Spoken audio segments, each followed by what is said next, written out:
What's up guys, in today's video I'm going to show you all my family builds that I have been using recently after the skill tree rework update. So let's jump right into it.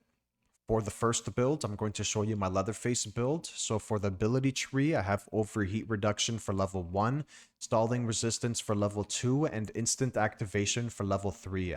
For the 3 perks, I'm using Violent, Big Swings, and Serrated. And the reason why I'm using Big Swings and Violent together is so that my damage is increased. And if you guys didn't know already, with Violent, your damage is increased by 20% when carrying a full blood vial. And with Big Swings, your attack damage is increased by 15%, but stamina consumption tied to attacks is 200% more costly. So when these 2 perks are activated, your damage is increased by 35%. And the good thing about Big Swings as well is that the stamina consumption tied to the attacks doesn't even affect Leatherface. And for the 3rd perk, I'm using Serrated. Serrated is a good perk because the victims take bleed damage when you hit them. And keep in mind that Serrated doesn't activate when you hit them with an overhead. It only activates when you hit them with a regular swing with Leatherface. So keep that in mind. It does not activate when you hit a victim with an overhead. And then for Grandpa's perk, I don't really use a Grandpa perk if I'm in a squad, but if I had to choose a perk, I would go with swinging for the fences. And then for the attributes, I have 50 savagery, 36 blood harvesting, and 35 endurance. And this is the skill tree for this build. For the second build, I'm going to show you my cook build. So for the ability tree, I have reduce ability drain for level 1, increased detection range for level 2, and all family see noise for level 3. For the 3 perks, I'm using security pins, serrated, and skelt. And I do believe that security pins is a must for cook, because if you guys didn't know already, added locks are 50% harder to unlock for victims. So if you have this perk equipped, it'll make it harder for the victims to get through your padlocks. And this is why I say it's a must, because of how good security pins is, and most importantly, how effective security pins is against the victims. And for the second perk, I'm using Serrated. The reason why I'm using Serrated is because I want the victims to take bleed damage when I hit them. And for the 3rd perk, I'm using Scout. Reason why I'm using Scout is so that Cook's movement speed is increased. And for Grandpa's perk, I'm using Exterior Alarms. I do believe that Exterior Alarms is the best Grandpa perk in the game, so that's why I'm using it. And for the attributes, I have 50 Savagery, 25 blood harvesting, and 26 endurance. And this is the skill tree for this build. For the 3rd build, I'm going to show you my Hitchhiker build. So for the ability tree, I have increased damage for level 1, increased escape difficulty for level 2, and all family see noise for level 3. For the 3 perks, I'm using Serrated, Feral, and Skelt. The reason why I'm using Serrated is so that the victims take bleed damage when I hit them. The reason why I'm using Feral is so that my savagery increases, and the reason why I'm using Skelt is so that my movement speed increases. And then for Grandpa's perk, I'm using Suffocating Grip, but you can use Nobody Escapes Hell if you want. But I personally would recommend using Suffocating Grip because it does counter the grappling from the victims, but it's up to you whether you want to use Suffocating Grip or Nobody Escapes Hell. It's up to you. And then for the attributes, I have 48 Savagery, 25 blood harvesting to carry 100 blood, and 28 endurance. And this is the skill tree for this build. For the 4th build, I'm going to show you my Sissy build. So for the ability tree, I have increases cloud duration for level 1, increased poison duration for level 2, and toxic cloud for level 3. For the 3 perks, I'm using wireframe, scout, and fired up. Reason why I'm using wireframe is because I want to be able to go through gaps and crawl spaces really fast. And as you guys can see in the description, you can traverse gaps 40% faster and crawl spaces 60% faster, which is insane.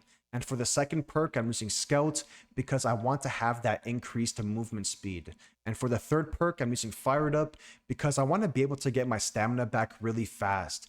If you run out of stamina and you walk for 1 or 2 seconds, you'll get your stamina back right away, and that's why I like using Fired Up. And for Grandpa's perk, I'm using Exterior Alarms, but you can also use Excited Grandpa or Nobody Escapes Hell if you want.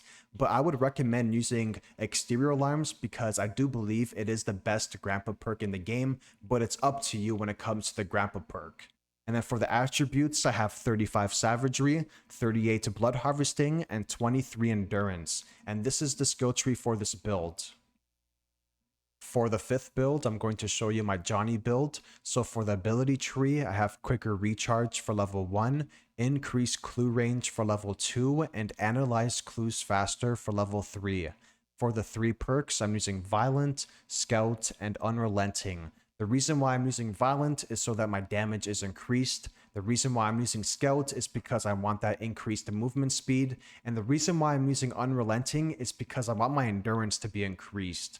And then for Grandpa's perk, I'm using Well. And for the attributes, I have 50 savagery, 18 blood harvesting, and 50 endurance. And I must say, it is insane that you can have 50 savagery and 50 endurance on Johnny. It's absolutely insane. And this build right here with 50 savagery and 50 endurance, it does crazy damage. Trust me, you can get a lot of swings off, and it does a lot of damage to the victims. And this is the skill tree for this build.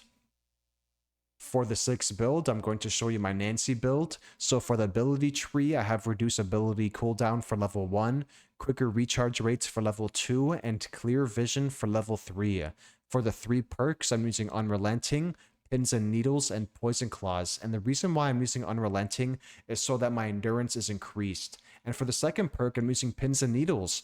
And I know a lot of people don't like using this perk because you're basically gambling with this perk, as you only have a 25% chance for it to actually work.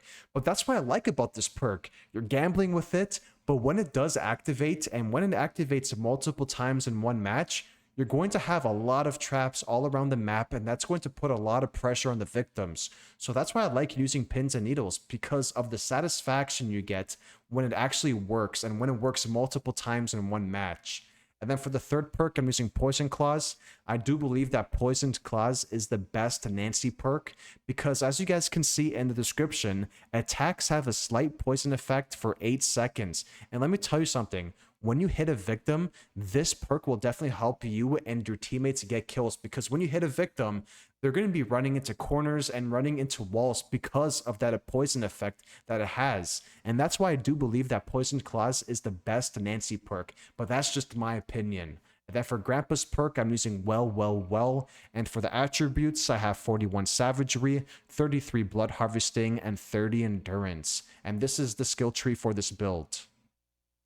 For the seventh and final build, I'm going to show you my hands build. So for the ability tree, I have reduced electric trap setup time for level 1, reduce ripstall cooldown for level 2, and increase defensive barge damage for level 3. For the 3 perks, I'm using Scout, Universal Donor, and Barrier Breaker. Reason why I'm using Scout is because I want that increased movement speed. And with Universal Donor, as you guys can see in the description, blood collected from buckets is increased by 40%. And with hands, you can lock down the map pretty well with his traps. So that's the reason why I use Universal Donor. You know, might as well collect the blood when you lock down the map with his traps. Get Grandpa to level 5, put some more pressure on the victims. That's why I like having Universal Donor, because by feeding Grandpa and getting him up to level 5, it puts more pressure on the victims. That's why I use Universal Donor. And then for the third perk, I'm using Barrier Breaker. This perk is awesome because you don't need a Leatherface.